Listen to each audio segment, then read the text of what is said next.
معزز ناظرین کرام، آج کی ویڈیو میں ہم آپ کو جنت البقیع قبرستان کی مختصر تاریخ اور اس میں مدفون صحابہ کرام رضی اللہ تعالی عنہم کے بارے میں بتائیں گے اور بہت سے صحابہ کرام کی قبروں کی زیارات بھی کروائیں گے۔ ناظرین، عربی زبان میں بقیع اس جگہ کو کہا جاتا ہے جہاں جنگلی پیڑ پودے بکثرت پائے جاتے ہوں، اور چونکہ بقیع قبرستان کی جگہ پر پہلے کانٹے دار اوسط یعنی غرقد کے درخت ہوا کرتے تھے، اس لیے اس قبرستان کا نام بھی بقیع غرقد پڑ گیا۔ جنت البقیع قبرستان مدینہ منورہ کی آبادی سے باہر مسجد نبوی کے مشرقی سمت میں واقع ہے۔ عہد نبوی میں اس کے ارد گرد مکانات اور باغات موجود تھے۔ ناظرین، تیسری صدی میں مدینہ منورہ کی فصیلی دیوار تعمیر ہوئی تو یہ قبرستان اس سے ملا ہوا تھا۔ مسجد نبوی شریف کی آخری توسیع میں اس قبرستان اور مسجد نبوی کے درمیان جو مکانات تھے ان سب کو منہدم کر دیا گیا۔ مسجد نبوی اور جنت البقیع کے درمیان جو محلہ آباد تھا وہ اغوات کے نام سے مشہور تھا۔ اب یہ قبرستان مشرقی سمت میں مسجد نبوی کے خارجی صحن سے مل چکا ہے۔ ناظرین، جنت البقیع میں تقریباً 10,000 صحابہ کرام رضی اللہ تعالیٰ عنہم مدفون ہیں۔ اس کے ساتھ ساتھ بے شمار تابعین کرام، صالحین، اولیاء اللہ اور علماء ربانیین بھی مدفون ہیں۔ جنت البقیع قبرستان کی فضیلت بیان کرتے ہوئے رسول اللہ صلی اللہ علیہ وسلم نے حضرت قیس بن محسن رضی اللہ تعالیٰ عنہ سے فرمایا، کیا تم اس مقبرہ کو دیکھ رہی ہو؟ اس قبرستان سے 70,000 افراد قیامت کے دن اٹھیں گے جن کے چہرے 14ویں رات کی مانند چمک رہے ہوں گے، اور یہ لوگ جنت میں بغیر حساب و کتاب کے داخل ہو جائیں گے۔ قاضی ایاز مالکی نے امام مالک رحمۃ اللہ علیہ سے نقل کیا ہے کہ انہوں نے فرمایا، رسول اللہ صلی اللہ علیہ وسلم ایک غزوے سے واپس ہوئے تو ہزاروں صحابہ کرام آپ کے ہمراہ تھے۔ ان ہزاروں صحابہ کرام میں سے تقریباً 10,000 کی وفات مدینہ منورہ میں ہوئی اور بقیہ دنیا کے ملکوں اور شہروں میں پھیل گئے۔ مالکی فقہ کے بانی حضرت امام مالک رحمۃ اللہ علیہ کی قبر انور حضرت عقیل ابن ابی طالب رضی اللہ تعالی عنہ کی قبر کے مشرق میں موجود ہے۔ حضرت امام مالک رحمۃ اللہ علیہ کے ساتھ دوسری قبر حضرت امام نافع بن ابی نعیم رحمۃ اللہ علیہ کی ہے، جو امام مالک کے استاذ تھے۔ اس کے علاوہ جنت البقیع میں رسول اللہ صلی اللہ علیہ وسلم کے صاحبزادے حضرت ابراہیم کی قبر کے ساتھ حضرت عبد الرحمن بن عوف کی قبر، حضرت سعد بن ابی وقاص رضی اللہ تعالی عنہ کی قبر، حضرت اسد بن زرارہ اور حضرت عبداللہ بن حذافہ سہمی رضی اللہ تعالی عنہم کی قبریں موجود ہیں۔ حضرت علی رضی اللہ تعالی عنہ کی والدہ حضرت فاطمہ بنت اسد اور حضرت حلیمہ سعدیہ رضی اللہ تعالی عنہ کی قبریں بھی جنت البقیع میں موجود ہیں۔ حضرت عثمان بن مظعون رضی اللہ تعالی عنہ کی قبر سے تقریباً 75 میٹر کی دوری پر شہدائے حرہ کی قبریں ہیں، جسے مدفن شہدائے حرہ کہا جاتا ہے۔ یہ ان شہداء صحابہ کرام کی قبریں ہیں جن کی شہادت یزید بن معاویہ کے دور میں ہوئی تھی۔ ان حضرات نے مدینہ منورہ اور اس کے باشندوں کے دفاع میں اپنی جان کی قربانی دی تھی۔ حضرت سعد بن معاذ رضی اللہ تعالی عنہ، حضرت امام جعفر صادق اور ان کے بیٹے حضرت اسماعیل بن جعفر کی قبریں بھی ایک ساتھ موجود ہیں۔ ناظرین، ماضی میں ان قبروں پر قبے اور گنبد موجود تھے جن پر صحابہ کرام رضی اللہ تعالی عنہم کے نام بھی تحریر تھے۔ پھر جب حجاز مقدس کی باغ ڈور سعودی قیادت کے ہاتھ میں آئی تو انہوں نے ان قبروں اور گنبدوں کو منہدم کر دیا۔ ناظرین، سرکار دو عالم صلی اللہ علیہ وسلم کی صاحبزادیوں کی قبریں بھی جنت البقیع میں موجود ہیں۔ سیدہ کلثوم، سیدہ رقیہ اور حضرت سیدہ زینب رضی اللہ تعالی عنہما، تینوں شخصیات کی قبریں بقیع قبرستان کے مغربی صدر دروازے کے سامنے تقریباً 30 میٹر کے فاصلے پر واقع ہیں۔ رسول اللہ صلی اللہ علیہ وسلم کے اہل بیت رضی اللہ تعالی عنہم کی قبریں بھی بقیع میں موجود ہیں۔ حضرت سیدہ فاطمہ الزہرا رضی اللہ تعالی عنہا، حضرت عباس بن عبد المطلب رضی اللہ تعالی عنہ، حضرت امام حسن مجتبی رضی اللہ تعالی عنہ سمیت حضرت امام زین العابدین، امام محمد باقر اور امام جعفر صادق رضی اللہ تعالی عنہم اجمعین کی قبریں رسول اللہ صلی اللہ علیہ وسلم کی صاحبزادیوں کی قبروں کے داہنی سمت جنوب کی طرف تقریباً 25 میٹر پر واقع ہیں۔ حضرت سیدہ فاطمہ الزہرا رضی اللہ تعالی عنہ اپنے اس گھر میں مدفون ہوئیں جو مسجد نبوی سے ملحق تھا، اور بعد میں اس گھر کو مسجد نبوی کی توسیع میں شامل کر لیا گیا۔ حضور علیہ الصلوۃ والسلام کی ازواج مطہرات کی قبریں رسول اللہ صلی اللہ علیہ وسلم کی صاحبزادیوں کے شمال میں اس طرح واقع ہیں کہ اگر کوئی شخص ان صاحبزادیوں کی قبر پر کھڑا ہو تو اس کے بائیں سمت تقریباً 8 میٹر کے فاصلے پر ازواج مطہرات کی قبریں ہیں۔ حضرت عبداللہ بن جعفر اور حضرت ابو سفیان بن حارث رضی اللہ تعالیٰ عنہم کی قبریں سرکار مدینہ صلی اللہ علیہ وسلم کی ازواج مطہرات کی قبروں سے 5 میٹر شمال کی جانب واقع ہیں۔ رسول اللہ صلی اللہ علیہ وسلم اور مہاجرین نے جب مدینہ منورہ کو اپنا مسکن بنایا تو اس شہر مبارک میں مزید تعمیری و تمدنی ترقی ہونے لگی۔ اس وقت آپ نے ارادہ فرمایا کہ کوئی مناسب جگہ مسلمانوں کی اموات کی تدفین کے لیے متعین کی جائے۔ اسی مقصد کے پیش نظر آپ اس بقیع کی جگہ تشریف لائے۔ آپ نے ارشاد فرمایا، مجھے اس جگہ یعنی بقیع کا حکم قبرستان کے لیے دیا گیا ہے۔ سن 2 ہجری میں غزوہ بدر کے بعد حضرت عثمان بن مظعون رضی اللہ تعالیٰ عنہ کی وفات ہوئی تو آپ کو جنت البقیع میں دفن کرنے کا حکم دیا گیا۔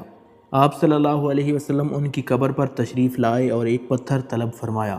نبی اکرم صلی اللہ علیہ وسلم نے پھر اس پتھر کو قبر پر رکھ دیا۔ صحابہ کرام نے اس فعل کا سبب دریافت کیا تو آپ نے فرمایا، یہ پتھر میرے بھائی یعنی حضرت عثمان بن مظعون رضی اللہ تعالیٰ عنہ کی قبر کی پہچان ہے، تاکہ میرے گھر والوں میں سے جو بھی وفات پائے اس کو ان کے نزدیک ہی دفن کر دوں۔ حضرت عثمان بن مظعون رضی اللہ تعالیٰ عنہ پہلے صحابی ہیں جنہیں جنت البقیع میں سپرد خداوند قدوس کیا گیا۔ ان کے بعد پھر یہ ہوا کہ مسلمانوں میں جب کسی کا انتقال ہوتا تو صحابہ کرام دریافت کرتے، یا رسول اللہ صلی اللہ علیہ وسلم کہاں دفن کریں؟ آپ صلی اللہ علیہ وسلم ارشاد فرماتے، ہمارے پیشرو عثمان بن مظعون کے پاس دفن کر دو۔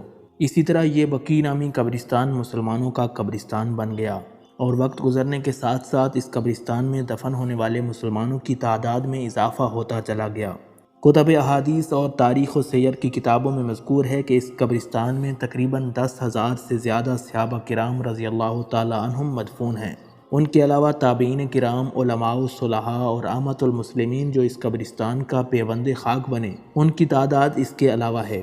حضرت عثمان بن عفان رضی اللہ تعالیٰ عنہ کے دور خلافت میں جب فتنے کی آگ اٹھی اور آپ کو شہید کیا گیا تو آپ کو بقیع قبرستان میں دفن نہ کیا جا سکا، بلکہ بقیع سے باہر مشرقی سمت میں حوش کوکب نامی جگہ پر آپ کی تدفین کی گئی۔ حضرت امیر معاویہ رضی اللہ تعالیٰ عنہ جب خلیفہ بنے تو آپ نے اس باغ میں جس میں حضرت عثمان رضی اللہ تعالیٰ عنہ مدفون تھے، بقیع قبرستان میں داخل فرما دیا۔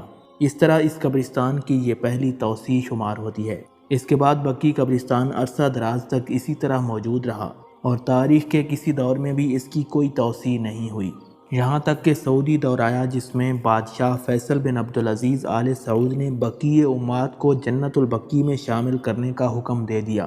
بقیع امات کا مطلب ہے نبی کریم صلی اللہ علیہ وسلم کی پھوپھیوں کا قبرستان، جو کہ جنت البقیع قبرستان کے شمال میں واقع تھا۔ ان دونوں کے درمیان میں ایک راستہ تھا جو مشرق سے آ کر حرہ شرقیہ پر جانے والے راستے سے مل جاتا تھا۔ امات البقیع کی وجہ تسمیہ یہ تھی کہ اس میں حضور علیہ السلام کی 2 پھوپھیاں یعنی حضرت صفیہ اور حضرت عاتکہ رضی اللہ تعالی عنہا کی قبریں تھیں۔ بقیع امات کے ساتھ ساتھ مشرق میں موجود سارے علاقے کو جنت البقیع قبرستان میں شامل کر دیا گیا۔ اس طرح جنت البقیع قبرستان میں شامل ہونے والے رقبے کی پیمائش 5,929 مربع میٹر ہو گئی۔